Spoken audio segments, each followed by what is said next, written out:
Assalamualaikum warahmatullahi wabarakatuh. Halo guys, perkenalkan nama saya Karina Ahmad, kelas 12 Busana A, nomor absen 17 dari SMKN 1 Kersana. Di sini saya akan mereview novel yang berjudul Negeri Lima Menara. Novel tersebut ditulis oleh Ahmad Fuad dan diterbitkan oleh PT Gramedia Pustaka Utama. Novel ini terinspirasi dari kisah nyata penulis. Tebal novelnya adalah 425 halaman dan diterbitkan pada tahun 2009. No ISBN 97897922800043. Dalam novel ini bercerita mengenai kehidupan anak desa yang bernama Alif Fikri, seorang anak Minangkabau yang memiliki keinginan besar untuk melanjutkan sekolahnya di SMA Bukit Tinggi. Namun keinginan itu tak dapat Alif wujudkan karena amaknya tak menyetujui dengan alasan kehidupan di SMK tidak bisa menunjang pengetahuan Alif akan dunia Islam. Amaknya menginginkan Alif agar menjadi seorang pemimpin yang agama yang hebat dengan pengetahuan yang luas seperti Buya Hamka yang sekampung dengannya, yang mengajak orang kepada kebaikan dan meninggalkan kemungkaran. Pada awalnya Alif tidak menerima keputusan amak yang tidak sejalan dengannya. Namun pada suatu hari Alif menerima surat dari pamannya yang bernama Etekindo yang bekerja di Mesir. Kebetulan dia adalah adik sepupu jauh ayah Alif. Beliau menyarankan Alif untuk melanjutkan sekolahnya di sebuah pondok pesantren di Jawa Timur yang bernama Pondok Madani atau biasa disingkat jadi PM. Melalui pemikiran cukup lama, Alif pun menyetujui saran dari paman Etekindo, dan itu berarti ia juga menyanggupi kemauan dari amaknya untuk melanjutkan sekolah di sebuah pondok pesantren. Alif mengambil keputusan ini dikarenakan ia tertarik akan kisah dari rekan pamannya di Mesir yang juga lulusan Pondok Madani, di mana mereka begitu fasih akan bahasa Arab, bahasa Inggris, dan memiliki masa depan yang baik. Akhirnya, Alif pun berangkat untuk mendaftar di pondok pesantren Madani bersama ayahnya. Saat itu, Alif sadar jika ia masih dalam pemikiran dan keputusan yang setengah-setengah. Dalam perjalanan menuju pondok Madani, Alif berpikir apakah dia akan kuat dengan kehidupan pesantren yang katanya cukup berat. Seberapa lama ia bisa bertahan? Kegalauan masih setia mengunjungi otak dan hatinya. Sesampainya di Pondok Madani, Alif mendaftar diri dan mengikuti serangkaian tes sehingga akhirnya dia lolos seleksi dan diterima sebagai murid baru di Pondok Madani. Selama perjalanan dan proses pengenalan awal Pondok Madani, Alif bertemu dengan Said yang berasal dari Surabaya, Raja berasal dari Medan, Baso yang berasal dari Sulawesi, Dul Majid dari Sumeneb, dan terakhir ada Atang yang berasal dari Bandung.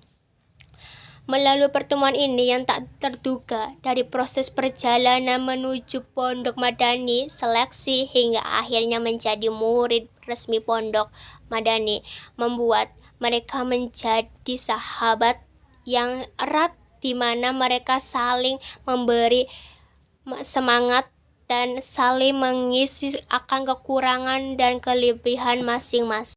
Sehabis Isya, semua murid baru berbondong-bondong memenuhi aula. Di panggung duduk berjejer ustadz dan kiai. Terdapat sebuah tulisan besar yang dipasang di panggung yang berjudul Pekan Perkenalan Siswa Pondok Madani. Seorang laki-laki separuh baya yang berbaju koko putih maju ke podium. Dia adalah Kiai Rais Al-Mukarram. Kiai Rais menjadi panutan semua orang selama di Pondok Madani. Kiai Rais menyambut kedatangan anak-anak baru di atas podium. berbagai kata sambutan dan serta beberapa pengumuman dan peraturan apa saja yang ada di Pondok Madani telah disampaikan oleh Kiai Rais. Kiai Rais memberi waktu bagi anak baru untuk boleh berbicara bahasa Indonesia selama 4 bulan. Setelah 4 bulan, semuanya wajib berbahasa Arab dan Inggris 24 jam. Murid baru sontak kaget. Bagaimana bisa dalam 4 bulan bisa berbahasa Inggris dan Arab. Usai pekan perkenalan selesai, rombongan Alif berbondong-bondong kembali ke asrama. Mereka ditempatkan di asrama Al-Barq yang berarti petir.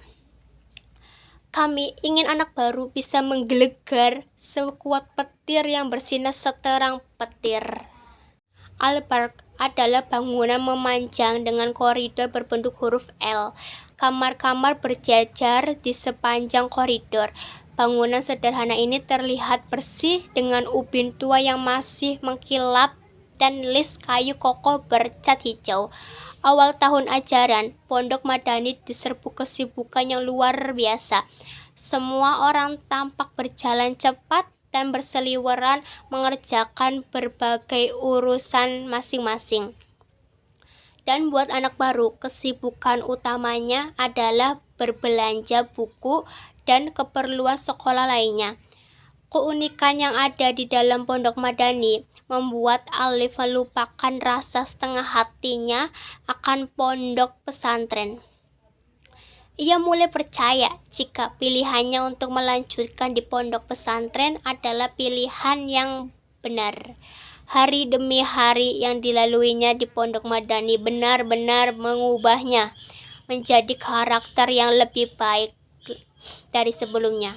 Walaupun banyak peraturan yang wajib dilaksanakan, namun Pondok Madani memberikan banyak pelajaran padanya akan arti dari sebuah perjuangan, keikhlasan, dan memanfaatkan waktu dengan baik, dan kewajiban akan impian. Bersama kelima sahabatnya yang lain, Alif selalu menyempatkan waktu untuk menatap awan di bawah menara masjid. Mereka membayangkan seolah-olah awan tersebut berbentuk sama dengan sebuah negara impian mereka masing-masing.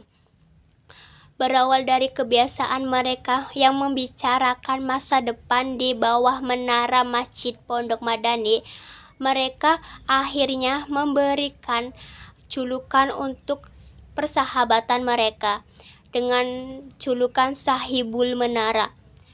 Sahabat Sahibul Menara adalah bagian kecil dari kelompok manusia yang berada dalam kepercayaan kuat akan keajaiban sebuah kalimat yang diucapkan oleh Kiai Pondok Madani yang berbunyi Manjada Wajada, yang artinya siapa yang bersungguh-sungguh pasti akan berhasil. It's time show atau biasa disebut dengan classic show. Classic show adalah tradisi turun-temurun di Pondok Madani, khusus bagi kelas senior atau kelas 6. Semua kelas 6 harus mempersembahkan pagelaran multi seni terhebat yang bisa mereka produksikan kepada alma mater tercinta. Ustadz Thorik menginformasikan kepada 400 murid kelas 6 untuk membuat dan membuktikan bahwa mereka pantas jadi murid paling senior dan tidak kalah dengan kelas 6 tahun lalu.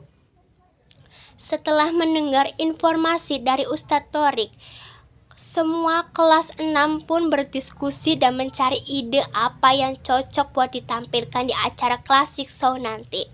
Setelah beberapa jam mereka berdiskusi dan menampung berbagai pendapat, mereka akhirnya memilih drama kolosal, kisah perjalanan keliling dunia Ibnu Battuta setelah 30 tahun. Dia salah seorang world traveler pertama di dunia. Bahkan dia berpetualangan lebih jauh dari Marco Polo. Mereka menyiapkan berbagai alat dan properti yang dibutuhkan dan pembagian peran yang akan ditampilkan di acara Classic Show nanti. Karena konsep acara Classic Show adalah perjalanan mengelilingi dunia dalam semalam, desain interior yang disuguhkan internasional. Interior dipenuhi dengan pernak-pernik dari berbagai negara baik barat dan timur. Bahkan ada miniatur bangunan terkenal seperti piramida Giza, Taj Mahal, Temple of the di China yang dibuat dari triplex, karton, dan gabus. Rombongan demi rombongan berdatangan membanjiri aula. Dalam sekejap kursi penonton di aula diisi penuh oleh penonton. Di barisan paling depan ada Kyai Rais dan para guru senior lainnya, semua kelas 6, yang bertugas segera menyiapkan kostum sesuai dengan perannya masing-masing. Akhirnya datang juga waktunya. Tepat jam 7:30 malam, it's show time mulai. Para penonton terkejut saat gong dibunyikan yang bertanda acara telah dimulai. Inilah acara puncak malam ini, drama dengan judul The Great Adventure of Ibnu Battuta. Cerita dibuka dengan sang tokoh mengikuti sebuah kafilah untuk memulai perjalanannya dari Maroko ke Tanah Hijaz, wilayah di pesisir barat semenanjung Arab tempat Mekah dan Madinah berada. Pertunjukan demi pertunjukan sudah semuanya ditampilkan dan para aktor memerankan perannya dengan baik. Sebagai penutup, mereka memperlihatkan perjalanan Ibnu Battuta memasuki daratan Cina melalui sungai yang lebar dengan latar belakang gunung yang berlapis-lapis yang indah. Pertunjukan ditutup dengan Ibnu Battuta kembali pulang ke kampungnya di Maroko setelah mengelilingi dunia selama 30 tahun. Kyai Rais dan para guru senior bertepuk tangan dengan semangat sambil berdiri dan berdecak kagum terhadap acara yang telah kelas 6 persembahkan. Setelah acara klasik show selesai, mereka menyerahkan semua pengurus dan organisasi di Pondok Madani ke murid kelas 5. Selama sebulan ke depan tidak akan ada kelas bagi kelas 6. Mereka diminta supaya fokus ke ujian. Mereka harus belajar yang rajin untuk menyambut ujian kelulusan Pondok Madani. Ujian akan berlangsung selama 2 pekan, yang akan mengujikan semua pelajaran dari kelas 1 sampai kelas 6. Bentuknya ada 2 macamnya, itu ujian esai dan ujian lisan. Akhirnya hari pertama imtihan nihal itu datang. Warga Pondok Madani menyebutnya ujian di atas ujian. Berbeda dengan ujian selama ini. Untuk ujian kelas 6 harus berpakaian rapi layaknya seorang penguji. Ujian pertama adalah ujian lisan. Untuk Arabiah, yaitu kumpulan berbagai subjek pelajaran bahasa Arab yang didapatkan dari kelas 1 sampai sekarang. Ujian lisan berlangsung selama 10 hari. Selang beberapa hari, kemudian masuk ke babak akhir, yaitu ujian tulis. Setelah sebulan yang melelahkan, ujian kelulusan ditutup dengan peradaban Islam. Semua kelas 6 kembali berkumpul di aula yang kali ini sudah dirombak dari kafling kelompok belajar menjadi kursi dan meja yang berjejer-jejer. Kyai Rais dan para guru duduk di panggung menghadap ke kelas 6. Kebiasaan di Pondok Madani, sebuah ujian dibuka dan ditutup dengan pertemuan yang dipimpin oleh Kyai Rais. Sudah 2 minggu berlalu sejak merayakan seusainya ujian. 2 minggu yang paling santai yang pernah mereka nikmati di Pondok Madani. Mereka melakukan berbagai macam kegiatan. Salah satu kegiatan yang paling menarik di minggu terakhir adalah Rihlal Iqtisadiyah dengan bus karteran. Selama 5 hari, segenap murid kelas 6 berkeliling Jawa Timur. Mereka mengunjungi pabrik kerupuk di Trenggalek, budidaya ikan laut di Pacitan, toko bahan bangunan di Tulung Agung, koperasi simpan pinjam Islami di Jombang, dealer mobil dan pabrik semen di Gresik, industri batik di Sidoarjo, sampai pusat perawatan kapal besar di Surabaya. Setelah selesai mereka jalan-jalan mengelilingi Jawa Timur yang sangat melelahkan. Mereka disambut dengan pengumuman kelulusan yang tertera di aula. Semua kelas 6 berbondong-bondong ke aula untuk melihat pengumuman kelulusannya, dan ternyata Alif serta Sahibul Menara lainnya dinyatakan lulus. Perjuangan mereka belajar dengan keras dari pagi, siang, sore, dan malam berbuah manis. Mereka lulus dengan nilai yang sangat memuaskan. Menurut pengumuman, hanya kurang dari 10 orang yang tidak lulus dan dapat kesempatan untuk mengulang setahun lagi. Setelah makan pagi, seluruh kelas 6 dikumpulkan di depan rumah Kyai Rais. Semua kelas 6 dipanggil untuk menerima transkrip nilai dan diberi nasihat langsung oleh Kyai Rais dan guru senior lainnya. Malamnya diadakan acara yudisium dan khutbah wada atau khutbah perpisahan. Waktu Kyai Rais menyampaikan pesan kepada semua kelas 6, isakan-isakan kecil secara tidak sadar mengalir membasahi pipi mereka. Kyai Rais serta para guru menjabat tangan dan memeluk satu persatu siswa kelas 6. Terakhir giliran sesama kelas 6 saling berpelukan dan berjabat tangan. Suasana menjadi heboh karena 400 orang saling merangkul dan memberi selamat. Para Sahibul Menara berangkulan bersama. Perjuangan 4 tahun mereka selama di Pondok Madani, suka dan duka telah melekat mereka semua dalam sebuah pengalaman dan persaudaraan yang tidak akan lekang oleh waktu. Keesokan paginya, Pondok Madani diselimuti kabut. Para kelas 6 sedang membereskan kopernya. Alif dan Sahibul Menara telah siap dengan koper-koper mereka. Beberapa bus dengan tujuan masing-masing sudah menunggu di depan aula dan siap mengantarkan mereka ke tempat tujuan. Tidak ada lagi penyesalan yang tersisa di hati Alif. Selama 4 tahun terakhir adalah pengalaman terbaik yang bisa didapatkan oleh seorang anak kampung. Setelah lulus dari Pondok Madani, Alif pun merantau ke Amerika. Pada saat itu, Alif memiliki tugas pergi ke London dan membuat beberapa anggota Sahibul Menara yaitu Atang dan Raja bertemu selama 11 tahun tidak bertemu. Mereka menginap di apartemennya Raja dan bercerita tiada hentinya tentang apa yang terjadi setelah tamat dari Pondok Madani. Atang mendapatkan kabar bahwa Said meneruskan bisnis batik keluarga Jufri di Pasar Ampe, Surabaya.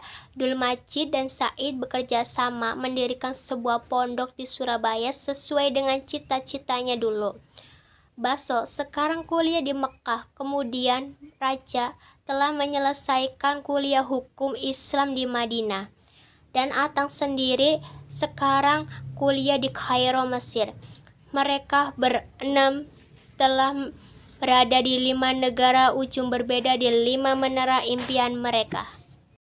Novel ini memiliki keunggulan yang pertama, novel Negeri 5 Menara memiliki cerita yang dapat menginspirasi anak muda zaman sekarang untuk lebih bersemangat, bercita-cita, dan rasa patuh kepada kedua orang tua. Yang kedua, novel ini juga dapat merubah pola pikir tentang kehidupan pondok yang biasanya kita kenal hanya belajar tentang ilmu agama saja. Ternyata itu salah, karena di pondok juga bisa belajar tentang ilmu pengetahuan umum seperti sekolah pada umumnya. Yang ketiga, jangan pernah meremehkan sebuah impian walau setinggi apapun, karena manjada wajada, siapa yang bersungguh-sungguh pasti akan berhasil. Novel ini juga memiliki beberapa kelemahan, yaitu 1. Bahasa yang ditulis banyak bahasa Minang dan ada beberapa yang tidak diartikan sehingga membuat pembaca berpikir apa artinya. Yang kedua, ada beberapa bahasa Arab yang tidak ada artinya. Yang ketiga, ceritanya kurang menonjol atau endingnya digantung, sehingga ketika selesai membaca novelnya, kita merasa novelnya belum tuntas. Hal ini mungkin disebabkan karena si penulis menuliskan berdasarkan kisah nyata. Yang keempat, tidak memberikan gambaran jelas dan tajam terhadap beberapa tokoh yang pada akhir cerita perjalanan hidupnya seperti apa, bagaimana keadaan orang tersebut, masih ada atau tidaknya. Yang kelima atau yang terakhir, menurut saya alur ceritanya sudah bagus, hanya saja tidak ada konflik sehingga kurang menarik dan tidak membuat pembaca penasaran terhadap alur cerita selanjutnya yang akan terjadi. Jika saja ada konflik, yang pasti alur ceritanya sangat menarik dan seru. Pembaca pun penasaran gimana alur cerita selanjutnya yang akan terjadi. Novel Negeri Lima Menara hanya menceritakan kehidupan di pondok saja. Novel Negeri Lima Menara sangat bagus dibaca semua kalangan, terutama bagi remaja, karena novel tersebut berisi tentang perjuangan untuk meraih cita-cita yang tinggi dan hubungan persahabatan yang dapat dijadikan contoh yang baik para pembacanya. Penempatan tokoh remaja sangat cocok untuk menggambarkan perjuangan tholabul ilmi di kalangan remaja sekarang. Novel ini juga sangat bermanfaat dan penuh akan pesan-pesan dan makna religius. Cukup sekian dari saya, kurang lebihnya mohon maaf. Wassalamualaikum warahmatullahi wabarakatuh. Dadah.